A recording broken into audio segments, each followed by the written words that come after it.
Hola, mi nombre es William y voy a hacer una breve presentación de este trabajo que se titula Caracterización morfológica de la cabra motilona del norte de Santander, en Colombia. Este es un trabajo que se llevó a cabo con la colaboración del doctor Leonardo Hernández para tratar de identificar el perfil morfológico, ¿sí?, o fenotípico de la cabra criolla de esta región, que se conoce como la cabra motilona. Cúcuta es una ciudad que está ubicada dentro de la región de norte de Santander y hace frontera con Venezuela.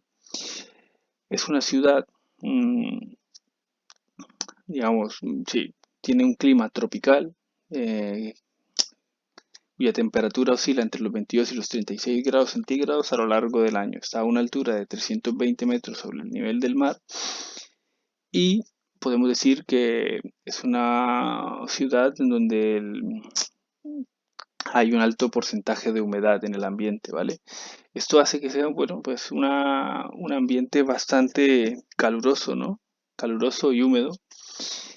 Y sin embargo, en esta región, la explotación o la cría del caprino para la producción de leche y carne es una fuente de recursos para muchas familias de este sector, que además viene en aumento esta actividad ganadera como uso habitual por diferentes razones y, bueno, además presenta ciertas ventajas frente a otras especies como la bovina o la porcina, que se adapta muy bien a diferentes medios, es una especie bastante rústica y longeva también podríamos decirlo, y que representa ciertas ventajas.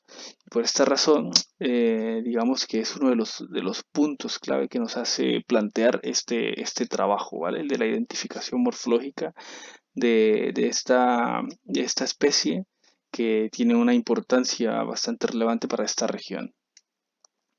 Entonces, para llevar a cabo este estudio, lo que hicimos fue hacer unas visitas a diferentes granjas dentro de este pequeña área de estudio que es la ciudad de Cúcuta y su área metropolitana, en donde tomamos muestras o medidas de variables cuantitativas y a partir de esto derivamos unos índices zoométricos de 300 cabras distribuidas en 266 eran hembras y 34 eran machos. Además de estas variables cualitativas y estos índices zoométricos, se midieron también otras variables cualitativas que comentaré más adelante. Para el trabajo de campo, bueno, se utilizó, como podemos ver aquí en estas imágenes, una regleta de medición o bastón zoométrico, cintas métricas para tomar medidas. Y bueno, estas son unas fotos mías de haciendo, bueno, pues la toma de las muestras, ¿vale? En cuanto a análisis estadísticos, para llevar a cabo este trabajo, bueno, se utilizó la estadística descriptiva, algunos análisis de varianza para hacer la comparación entre medias, se hizo análisis de componentes principales y análisis discriminante. En esta primera tabla de resultados podemos observar la parte de estadística descriptiva de las diferentes variables, en donde podemos ver la media, la desviación típica del coeficiente de variación para todas las variables y para los índices zoométricos de este estudio, ¿vale? En general, podemos ver que los coeficientes de variación nos dan una referencia de cómo de homogénea puede llegar a ser nuestra población de caprinos, tanto para hembras como para los machos, y podemos observar que, bueno, eh, estos coeficientes son lo suficientemente bajos para podernos eh, dar una idea de que esta población puede ser considerada como una población homogénea, es decir, una población que pertenece a un grupo que sigue ciertos patrones de rasgos muy parecidos entre ellos. A pesar de esta afirmación, podemos ver que el peso sí que presenta cierta diferenciación entre hembras y machos, ¿no? Hay una mayor variación y bueno, esto es porque en algunos casos las hembras suelen tener menor tamaño comparado con los machos y esto es importante porque lo veremos reflejado en otros caracteres que explicaré más adelante. En la parte de la derecha tenemos allí la comparación de medias entre sexos y luego entre granjas. y dentro de granjas entre hembras y machos, en donde podemos observar que, bueno, al parecer hay una diferencia entre sexos por el peso, ¿vale? Y como consecuencia, pues también habrá diferencia, como esto es proporcional, pues a mayor peso habrá mayor longitud de cara, mayor anchura de cabeza, mayor alzada de la cruz y por esta razón, pues bueno, podemos ver explicadas estas diferencias que son significativas entre hembras y machos para estos caracteres que acabo de mencionar. Entre granjas, bueno, parece que para los machos no se ven en general muchas diferencias entre ellos, entre las diferentes granjas. Sin embargo, entre hembras sí que se ven algunas diferencias para algunos de los caracteres, como podemos ver en la tabla. Por otro lado, tenemos aquí el análisis, bueno, los resultados del análisis de componentes principales para estas variables cuantitativas, donde podemos observar que, bueno, estos tres componentes representan alrededor del 60, sí, más del 60% de la varianza explicada para estas variables. Algo que es interesante tener en cuenta aquí es que la componente 1, las, se agrupan, están agrupados por aquellas variables que están relacionadas con las medidas alrededor del tórax, ¿vale? Del animal. Mientras que en la componente 2 se asocian más a las medidas que están relacionadas con las medidas o la anchura de la cabeza y el tamaño de la cabeza de los animales.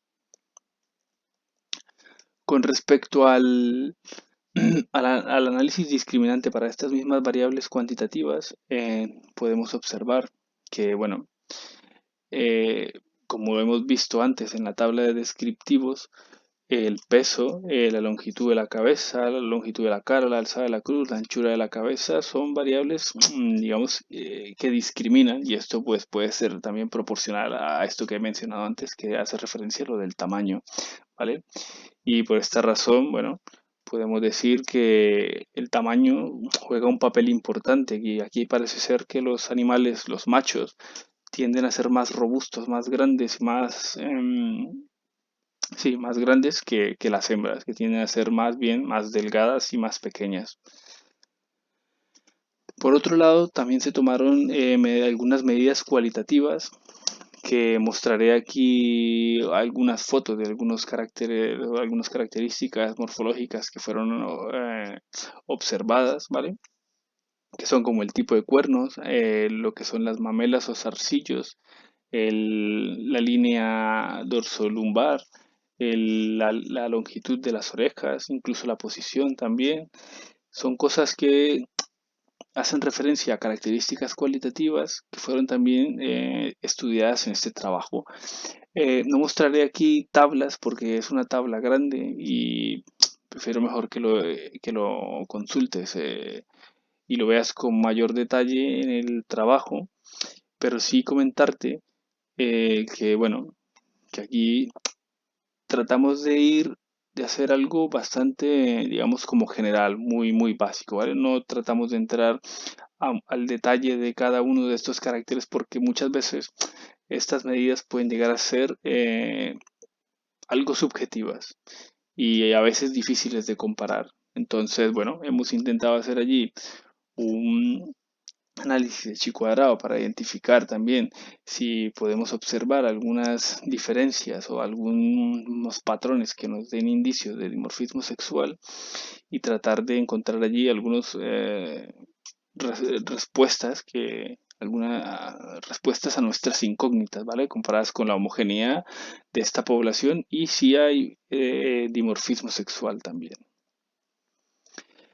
Como conclusiones de este trabajo, podemos decir que en cuanto a los caracteres cuantitativos que hemos visto al principio, existe un dimorfismo sexual para la variable longitud de la cabeza, longitud de la cara, anchura de la cabeza, alza de la cruz, diámetro del dorso external, perímetro de la caña y perímetro del tórax. Esto, como he comentado antes, está relacionado con la proporcionalidad de los machos frente a las hembras, ¿vale? Por otro lado, con respecto a los caracteres cualitativos, hemos visto que existe un dimorfismo sexual también entre machos y hembras para las variables el tipo de cuernos, la inclinación de la grupa, la angulosidad corporal y el número de capas. Esto tiene que ver también con esto de la proporcionalidad, ¿vale? El tipo de cuernos, como ser animales más robustos, tienden a ser más grandes, por lo tanto su grupa tiende a ser también más inclinada. Angulosidad pueden ser bastante anchos y esto pues es proporcional a estas variables que he mencionado antes en la parte de las variables cuantitativas. Como conclusión final, podemos decir que de forma general, los índices zoométricos utilizados en este estudio nos permiten definir que la cabra motirona puede tener características morfológicas apropiadas para la producción de leche y para la producción de carne.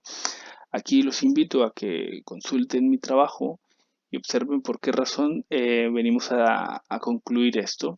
Los índices zoométricos están hechos para, digamos, medir ciertas características que corresponden a animales o aptitudes de los animales para ciertos propósitos, sea para la producción de leche o para la producción de carne.